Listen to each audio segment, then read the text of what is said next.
Mobi akwa ba heba ye channel iseso. In the video ye ba be share kwan ye be fa so ne invest e wo company bi ete se Tesla, Microsoft, Apple, Facebook ene ne akeka ho. Wote Ghana ha nanso na we invest e wo dollars. Se o share foreign investment me bua ye kwan, me bua e kwan bi so ete se ye kan ye man mu ha no mo. Ye inflation no e change ana ekofoma sa foreign investment etimi boa so asene ema osikasam no etimi egina eyema eno nti na wo invest ewo foreign stocks no eso ewo emfaso bebre ema ne etoso so utimi enya emfaso efri dividend a company no ebetua enso ede amawo me do be kwa me phone no so ye be bibia ewo phone no so very simple and unique platform aye kwa ko use no eye Ghana haya platform aye create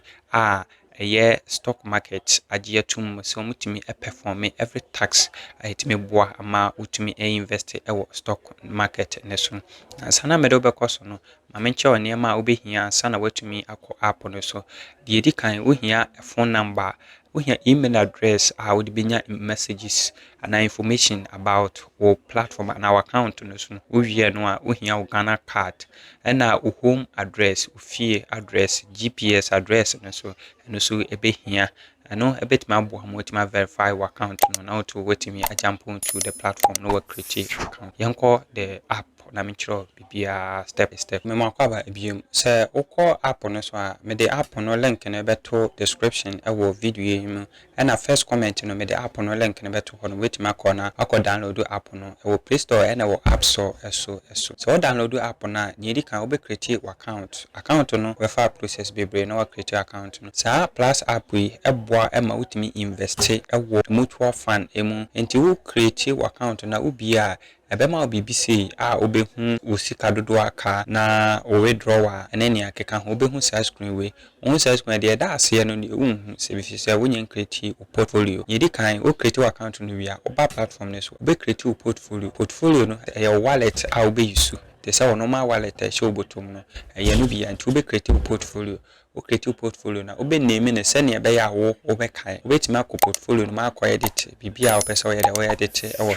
so oba app yi so a obo say you invest ewa asin obo invest in this one e de obeba ha first one no treasure bill Bank of Ghana treasure bill obetimi to bi wo ho no na IC liquidity medical ye ho video me use IC wet platform no so won hwe sa video obetimi akọ check na wa hwe na ye data bank so mutual fund ene so ewa ha no ma obetimi aye de invest ewo data bank or mutual fund na opese invest ewo USA stocks no so a obeba stock no so a ensan say wo nyen create account wo hia a CSD account betimi ala awamo invest ewo stock ho medical check sa video ewo me video pa akoso a betimi check ewo me platform we so aso nti e no be create account no eno be hia wo Ghana card na wo home address na what take selfie of yourself we are na allow access to all these stars be more access am wo US companies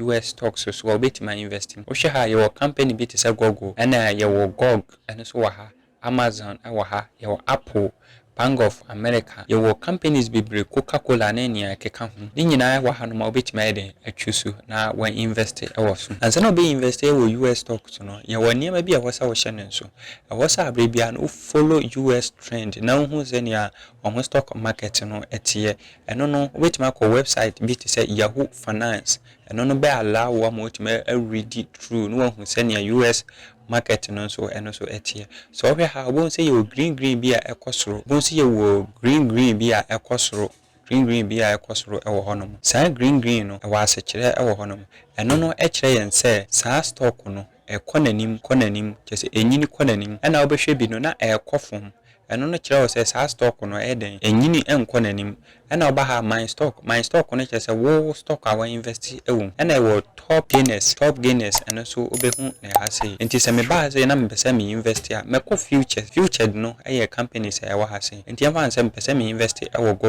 Google me here sika dodo sen metimi invest ewo Google me here $199.046 metimi invest ewo we ho enti me boss wa edem be ba ha say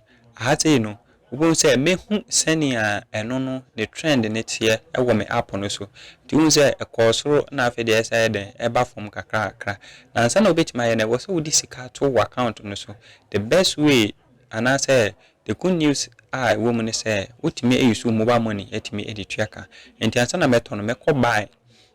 a mba be choose me portfolio na me pese me use no. Me ni sika bia wo ha sei nti wo se me dey here sika eto my account no. Nti me ba say me ba na me boss say na obon say be allow me deposit. That means say me ni sika bia e wo so nti me bought deposit ni so aha na me dey sika e ba beto my account no so. Make me choose mobile money. Make me use my card. Nti me use mobile money a me choose mobile money. I say me bo me number me pese me use. Me dey ato me you know. Nti I say me be bo edin a ewo me card no so. I say bo edin ewo mobile money no so. Full name ewo mobile money no so. E be kire say ampa ewa. Nti we are no abo verify payment. E dey be say proceed no ma proceeding. I say me ba be bo sika potene na me pese me ye dey metua no. The rate no say 1 cedi $1 16 cedis. 20 pesos eno ye rate o me de ma me nti sidro say na mpe say me pay 50 cedis na mpe say me invest ya me bo 50 na ma bo 00 na ba 50 cedis nti 50 cedis dollar dodo amenya 3.09 dollars me bo next ne so e be proceed